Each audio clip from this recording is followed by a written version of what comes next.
You are watching the Prime Target Security Channel, exclusively on YouTube. Welcome to Primetime Online. I'm your host, Stephen Prime, with news for the week ending November 13th, 2011. I will bring you the big stories others are afraid to. On deck for today's show, I have the recent takeover and failure of the emergency broadcast system by FEMA, along with the Department of Homeland Security for a test of the National Safety Alert System. I have the full disclosure about the recent Oklahoma earthquake, or should I say, earthquakes? And finally, I have the big picture on the recent attacks here in the United States that have been pushed off the big media shows. Hang in there, this is Primetime Online.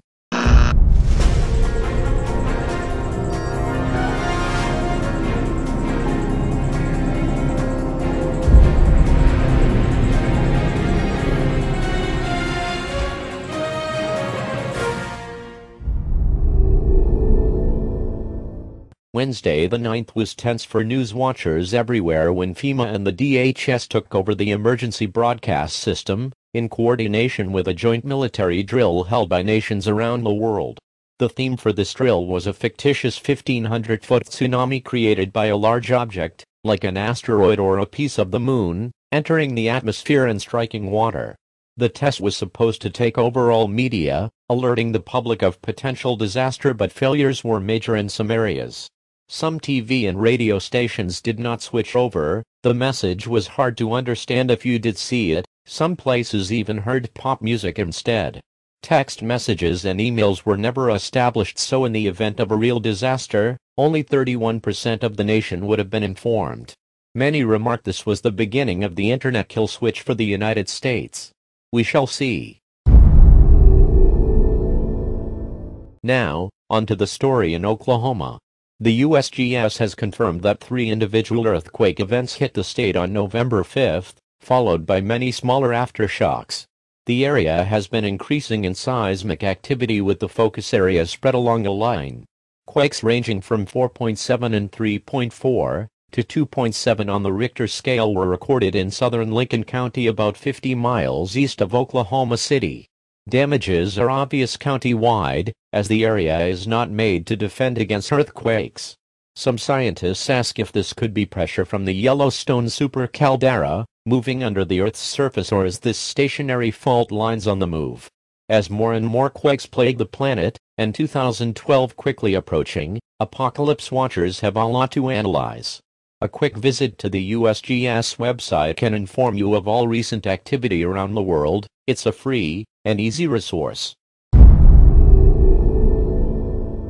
This week in the world of finance, a $410 million victory for the average person was won when a senior U.S. District Court judge in Miami found Bank of America guilty of exploiting customers the last 10 years with unfit overdraft fees on debit card and check transactions due to their filing system. This judgment affects over 13 million BOA customers over the last decade. Many will not receive the complete amount they are owed, but a large victory nonetheless. Now, banking rules have changed to stop fraudulent activities like this from banks in the future. As Bank of America loses customers at a rapid pace, when will they start taking their customers into consideration? After they're all gone? This judge for the people may have taught the North Carolina-based Superbank a lesson, but probably not. More on this story as it progresses. Now for the most serious story I have ever covered as a journalist.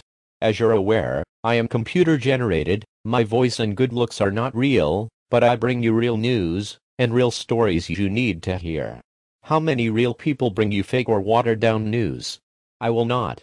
So when I introduce this next story, it is to be taken seriously, as it is a potentially serious threat to every one of us.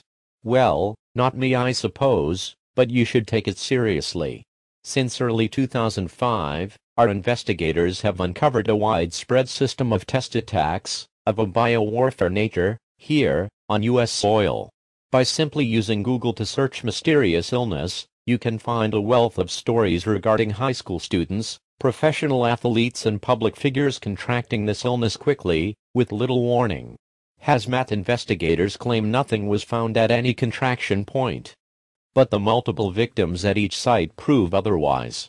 This is only the publicly reported stories, with a majority occurring over the last 5 months. Random hospitals around the country state that many cases of a mysterious illness have arose over the last 8 years, but it does not stop there. Many outbreaks of a similar nature have affected farm animals, animal shelters, game preserves and even horses around the country, killing animals in the hundreds. The symptoms of this illness come in 2 varieties, leading our investigators to believe it's 2 different agents being used. Nausea, confusion and profuse vomiting are common. Some get rapid heart rates and blood pressure surges causing coronary stress, while others get compartment syndrome-type reactions, with muscular swelling occurring so rapidly, surgery is the only way to relieve the pressure, in arms, legs and brains. The media has called a few incidents a result of health supplements, putting the public at ease, since the majority of public cases involve athletes or those around athletes. But that does not explain school children, the elderly or pro athletes who are tested for these supplements. From a strategic viewpoint, these are tests for dispersion, effect and range, by some really bad people. Our investigators believe a mass outbreak would overwhelm the medical system in any given area, resulting in mass casualties. Without speculation as to whom is perpetrating these attacks, our guess is that athletes, children and public figures are targeted to get noticed by media for purposes of fear tactics. That is why big media only discusses a few instances occurring. I know my viewers are smart enough to smell what's cooking here. It's time to inform those around you. Thank you for watching Primetime Online from Studio B inside Security Plaza. I'm your host, Stephen Prime, saying stay tuned every Sunday for your weekend review, only on the Prime Target Security channel. Good day, good evening, and good night, wherever you are.